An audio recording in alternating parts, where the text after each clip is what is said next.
Hi, it's Brandon, and welcome to Retro Reactions, a place where I experience amazing music from the 70s, 80s, and 90s for the very first time. And today we're going to be traveling all the way back to 1970 to listen to Two of Us and Dig a Pony by the Beatles. Excited to be starting the Let It Be album. I do know 4 songs from this album, or I've heard them at least once or twice. Across the Universe, Let It Be, The Long and Winding Road, and Get Back. Anyway, we're going to do songs 1 and 2 from Let It Be, which is their 12th and final studio album, as you all know, reaching number 1 in the US, UK, and other countries. For Two of Us, Paul McCartney wrote the song about his travel adventures with his then-girlfriend Linda Eastman, whom he married in March 1969. As the Beatles were breaking up, it took on new meaning as a gesture of affection to John Lennon. It's also an ode to one of Lennon and McCartney's influences, the harmonies of the Everly Brothers. Anyway, if you're new here, welcome. Don't forget to hit that subscribe button as well as the notification bell to join the Retro Reactions community where it's all amazing music all the time.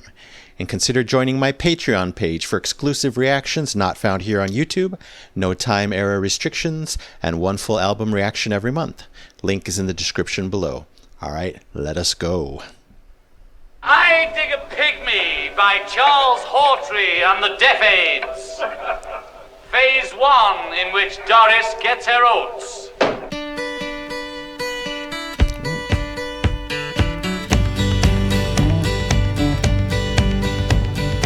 Two of us riding nowhere, spending someone's hard-earned pay.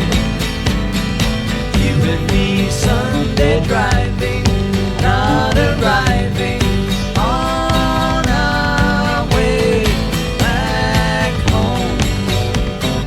We're on our way home. We're on our way home. We're going home.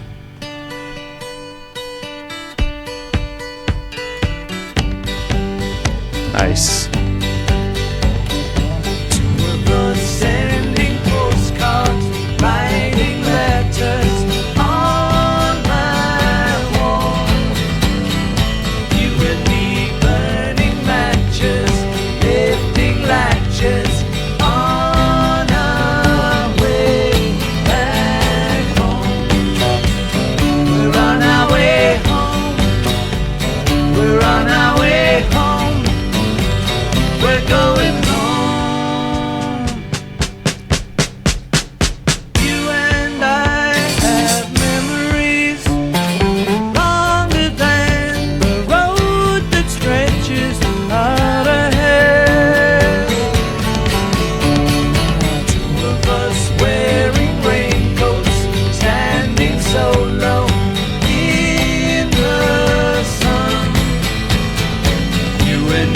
Chasing paper, getting nowhere on our way back home. We're on our way home. We're on our way home. We're going home. You and I have memories longer than the road that stretches out ahead. Two of us wearing raincoats, standing so low in the sun. You and me chasing paper, getting nowhere on our way back home. We're on our way home. We're on our way home. We're going home.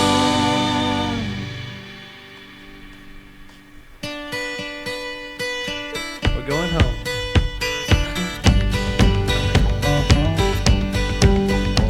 You better believe it. Goodbye.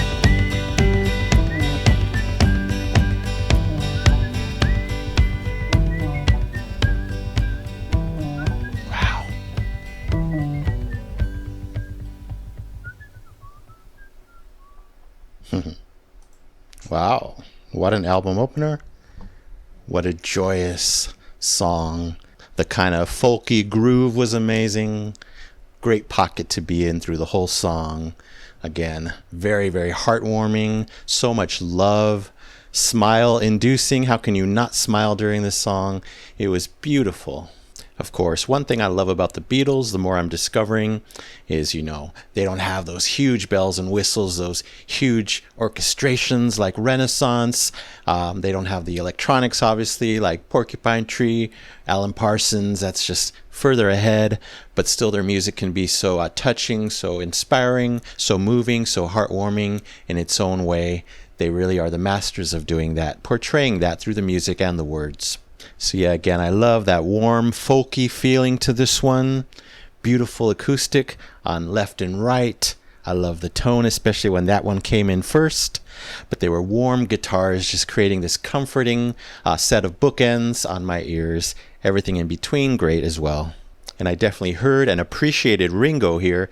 He was amazing, again, nothing over the top, simple, but effective, especially that bass drum, just guiding that rhythm, that beat that I loved, that happy feeling, some great snare work as well. Of course, we all know all four of them are masters at what they do. Of course, the vocals by John and Paul, perfect as always. I love hearing them sing together here, harmonizing, perfect balance between the two voices, almost creating one, as you guys know. That was amazing. Just very warm all around, the lyrics, the music, and the vocals. This one had an interesting structure, at least on first listen. I thought we were going to a bridge next. There was a nice, pleasant turn in the song. I don't know if that was considered the chorus or what's what yet, but it was beautiful, a nice diversion. Again, more warmth, but a different type. And again, as I've heard many times before in other songs of theirs, the love, lots of love just pouring through the music here. It's like I can really feel the long history these two people have, just from the lyrics. And again, the music enhances that feeling. Towards the end, I was thinking, hey, this is like a traveling song, of course, based on the lyrics. Felt like a vacation song or maybe a campfire song. Then I hear the lyrics, we're going home, so of course that makes sense. And of course that's what Paul's original intention was with the lyrics, his travels, but wanting to go back home with his love to where they have a place together, a permanent place together. So yeah, quite the album opener. So much love, so much warmth. No surprise, it's a great song. All their songs are. All right, on to Dig a Pony. It was written by John Lennon. The Let It Be version was recorded during their 1969 rooftop concert at the Apple Corps building in London. John called the song a piece of garbage. Wow. I know he kind of bashed a lot of his songs. That probably means it's great. It features a multitude of strange, seemingly nonsensical phrases strung together in what Lennon referred to as a Bob Dylan style of lyric. It's about life, love, being true to oneself, and carefree freedom. Let's check it out.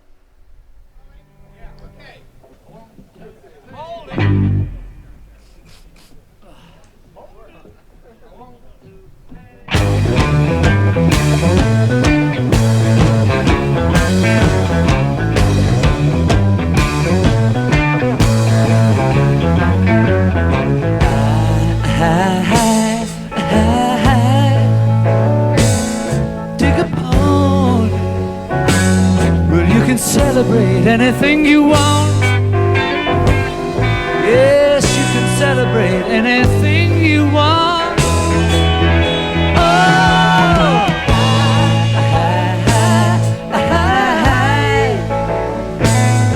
do a road hop. Well, you can penetrate any place you go. Yes, you can penetrate any place you go.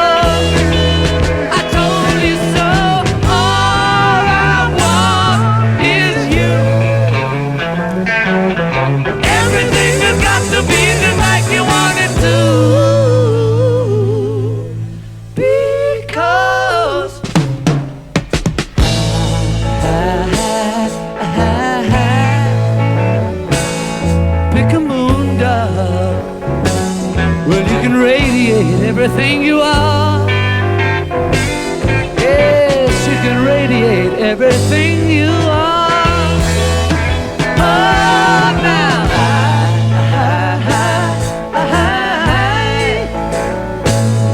roll a stone, where you can imitate everyone you know.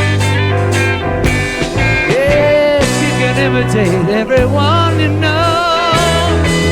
I told you so.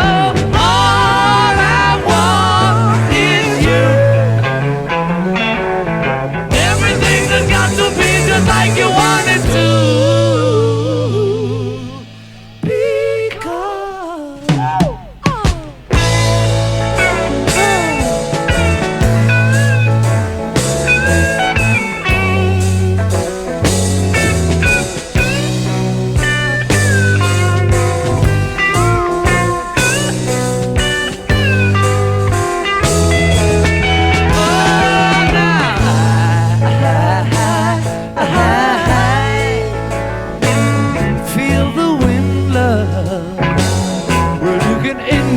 Everything you see, yes, you can indicate anything you see. Oh, now,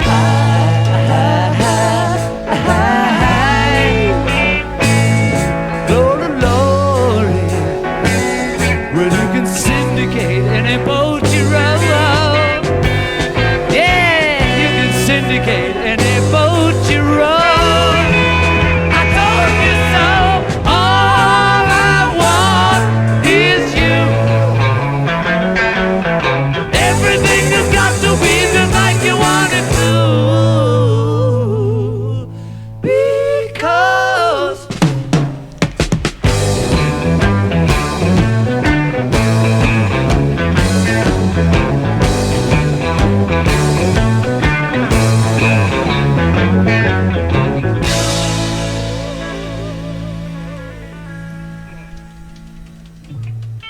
Thank you, brothers.